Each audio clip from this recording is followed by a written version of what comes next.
Lewis, we start though. We now are closer to the teams going to Omaha, Nebraska for the College World Series. And I'm pretty sure the Wake Forest Demon Deacons have scored yet again.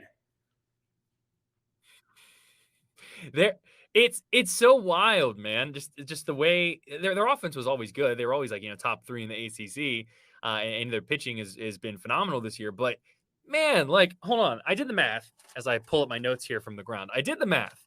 So what they've scored 75 runs in 5 games in the postseason, or in the College World Series postseason. So they are essentially beating teams by an average of 15-3 in this postseason. Like the only game that was close was that first game against Alabama where they win 5-4. But like, geez, man, like that's so wild. Like I just if this iteration of Wake Forest is what you get for the rest of the College World Series, I don't know if anyone's gonna be able to beat them. This might sound like a hyperbole, Lewis, but it's like Wake Forest's football team, sans Sam Hartman, quarterback who is now gone, Notre Dame now. They're likely to score fewer points than the Demon Deacons do runs during this postseason run. The hottest offense in all of college baseball.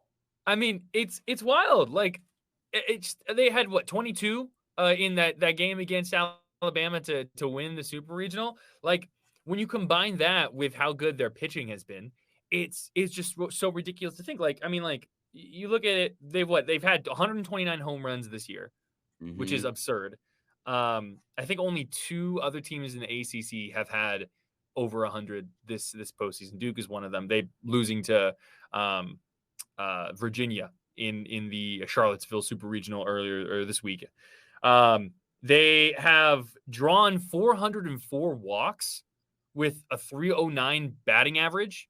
Like their on base percentage right now is 432 as a team. Yeah.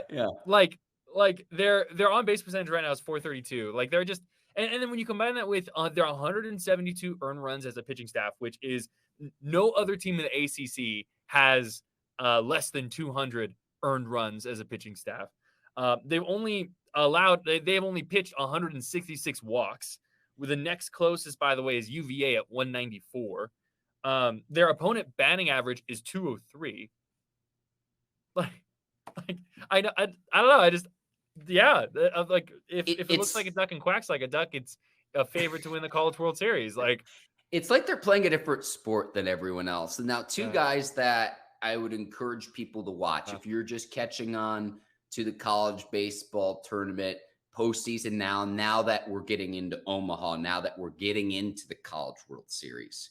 Projected first-round pick Brock Wilken in first 4 games, tournament games, no home runs. He went deep 3 times. And then Nick Kurtz as well can absolutely mash the ball, Lewis. 9 home runs in a game this past weekend, which tied an NCAA record. 9 home runs in a single game. Like, you hope that they don't fulfill their run quota too early in the tournament now that they are going to Omaha. But the thing that's incredible to me is Wake Forest hasn't made the College World Series in 68 years. Yeah. So that's the longest wait to return to the CWS for any team that has actually won it before. And so the last time they actually made it was back in 1955, Lewis? So it's like this run that the Demon Deacons are on, you hope that you can keep it going now that you're down in Omaha now, because the field just keeps whittling further and further down until eventually we would crown a champion. Yeah, exactly. I mean, 1955, back, and we mentioned this last week, coming from Dennis Cox over at 99.9. Back when they won the College World Series that year, they were still in Wake Forest. They were not in Winston-Salem yet. Like it's been that long. They are the only North Carolina team to ever win a College World Series, and they're on pace to do it again. They're just playing so well right now, truly. I went back because I was kind of curious, right? So for those who are unaware, once you get to the College World Series, it is a double elimination tournament. And then the 2 brackets have a winner come out of them. And then those winners play a best of 3 series. But like, just looking at it, like, I mean, it's just hard to imagine them losing 2 games over the course of like a week or so, right? They March 7th loss, March 11th, March 19th. So 3 losses in March. They had 3 losses in April. They had 4 losses in May. May was technically their worst month, and they still were the number 1 overall seed, and they had that loss to Miami. But they haven't lost a single game after the ACC tournament, and it's just it's going to be hard to imagine someone beating them at this point. It's going to be interesting. So their side of the bracket, the only team that we know as of this recording, it's 12:36 on Monday, June 12th. So you do have 2 games that are going to be played later today. But as of this recording, it's in bracket 1, it's Wake Forest, LSU, and then they will also have the winner of Stanford and Texas.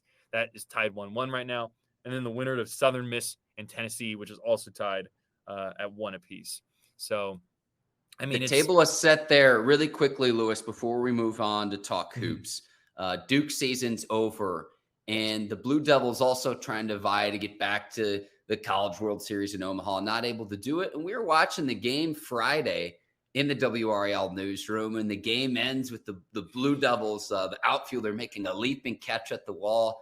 Yeah. Maybe he robbed a home run. It was right there. It was like, all right, win 1 more, best of 3. And then Virginia takes care of business in the next 2 games, and it'll be the Cavaliers advancing on, and Duke season is now over. Yeah, I mean, Virginia's they had the best batting average in the ACC. They were hosting that super regional for a reason. So I keep on going back and forth on that final out, by the way, on that Friday game. I don't know. I think it would have landed on the warning track, but at the very least, like, at least 1 run was coming home, and it would be tying going to extra innings. And you imagine Virginia's going to have the momentum there.